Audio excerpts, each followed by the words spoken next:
Breaking news. Breaking news. Breaking news. Côte d'Ivoire, Monsieur Thiemoko Mélé-Koné, vice-président de la République de Côte d'Ivoire, procède à l'ouverture du sommet Renew PAC. Merci de rester sur CNN. Breaking news. Breaking news. Monsieur Thiemoko Mélé-Koné, vice-président de la République de la Côte d'Ivoire, a ouvert le sommet Renew PAC le 24 février 2025 dans un hôtel de la place à Abidjan. C'est la troisième rencontre de ce pays qui rassemble pour cette édition sur les bords de la lagune Ébrié plus de 300 personnalités politiques et leaders d'opinion ainsi que des parlementaires libéraux et démocrates venus d'Afrique, d'Europe, du Pacifique et des Caraïbes. L'objectif étant de promouvoir la coopération entre les forces libérales et démocrates à l'échelle mondiale. L'Afrique, avec ses abondantes ressources naturelles, sa jeunesse et son potentiel entrepreneurial, est un moteur de croissance mondiale qui ne demande qu'à être pleinement exploité.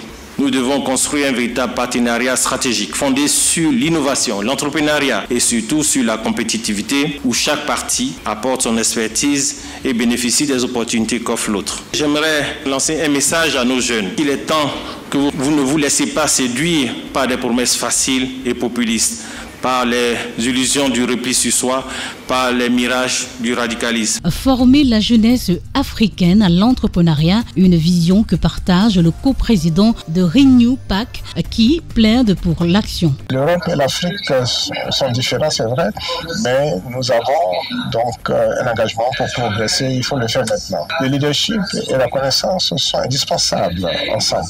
Nous devons être les champions donc, de l'exécution par des engagements tangibles, clairs, qui pourraient donc impacter le prochain siècle au bénéfice de nos continents.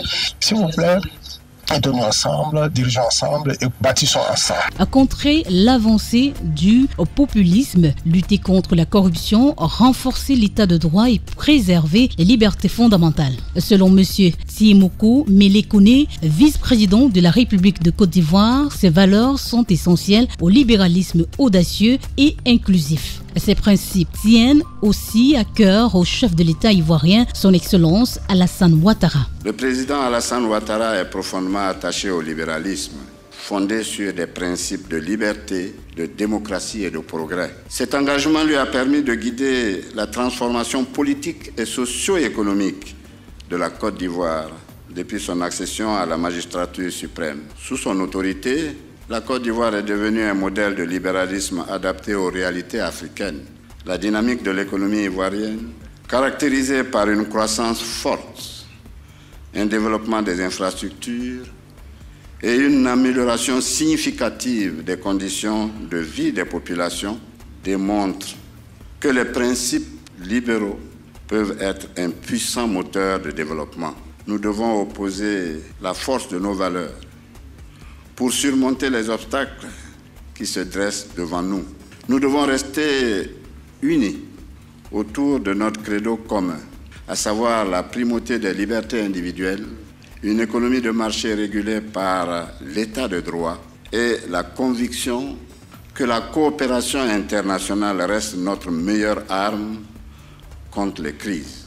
C'est pourquoi l'Europe, l'Afrique, les Caraïbes et le Pacifique doivent montrer la voie d'une coopération renouvelée pour constituer une véritable alliance stratégique fondée sur des intérêts mutuels. Des partenaires qui avancent, améliorant la compétitivité. Le troisième sommet de la communauté libérale internationale a pour thème Union européenne, Afrique pour une croissance durable. Cet événement est co-organisé par le RHDP et la fondation Friedrich Naumann. Merci d'être sur CNN, la télévision autrement. Les programmes se poursuivent. Retrouvez toute l'actualité afro-mondiale en ligne et en multidiffusion sur CNN, C-Web Info et plateformes digitales Facebook, YouTube, Instagram et en simultané sur Radio Voltage 2.